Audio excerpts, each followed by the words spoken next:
Assalamualaikum warahmatullahi wabarakatuh. Perkenalkan, nama saya Disya Apriliani dari kelas 9C. Sekarang saya akan menjelaskan tentang proses pembentukan sperma atau spermatogenesis dan proses pembentukan ovum atau oogenesis. Baiklah, pertama kita akan membahas tentang spermatogenesis. Apa itu spermatogenesis? Spermatogenesis adalah proses pembentukan sperma. Spermatogenesis terjadi di dalam testis laki-laki dan terjadi pada laki-laki dewasa atau sudah pubertas. Baik, lanjut ke pembahasan mitosis dan meiosis. Sebelum kita ke penjelasan spermatogenesis dan oogenesis, kita harus terlebih dahulu memahami mitosis dan meiosis. Mitosis adalah pembelahan dari satu sel menjadi dua sel, sementara meiosis adalah pembelahan dari satu sel menjadi 4 sel. Meiosis dibagi dua, yaitu meiosis 1 dari 1 menjadi 2 sel, dan meiosis 2 dari 2 sel ke 4 sel. Sekarang lanjut ke pembahasan spermatogenesis.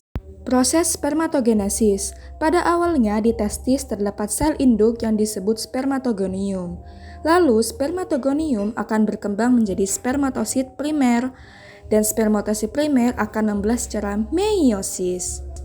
Pada meiosis 1, spermatosit primer akan membelah menjadi spermatosit sekunder, lalu spermatosit sekunder akan membelah secara meiosis 2 menjadi spermatid, dan spermatid juga akan berdiferensiasi menjadi sperma. Sesuai dengan penjelasan tadi, maka bisa disimpulkan bahwa satu spermatogonium akan menghasilkan 4 sperma. Dan di testis terdapat banyak sekali spermatogonium, dan karena itulah laki-laki dewasa dapat menghasilkan sebanyak 2 miliar sperma. Baiklah, sekarang kita akan lanjut ke pembahasan oogenesis. Oogenesis ini terjadi dalam ovarium wanita. Berbeda dengan laki-laki, wanita sudah mengalami oogenesis sejak wanita berada dalam kandungan.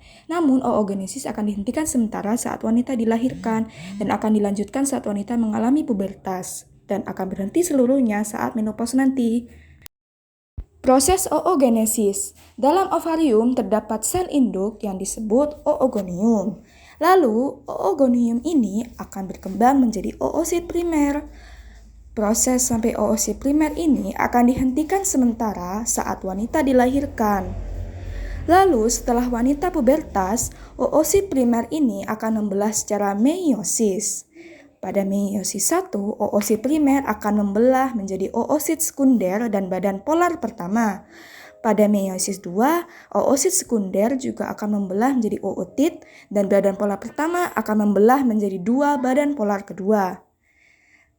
Ootit akan berkembang menjadi ovum, sementara badan polar pertama dan badan polar kedua akan mati karena badan polar pertama dan badan polar kedua tidak dapat dibuahi.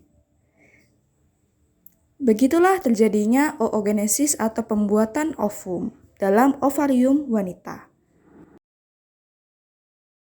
Sesuai dengan penjelasan tadi juga dapat disimpulkan bahwa satu oogonium hanya akan menghasilkan satu ovum. Berbeda juga dengan laki-laki, wanita hanya bisa menghasilkan 400 ovum, sementara laki-laki dapat 2 miliar sperma. Sekian penjelasan dari saya, kurang lebihnya mohon maaf. Wassalamualaikum warahmatullahi wabarakatuh.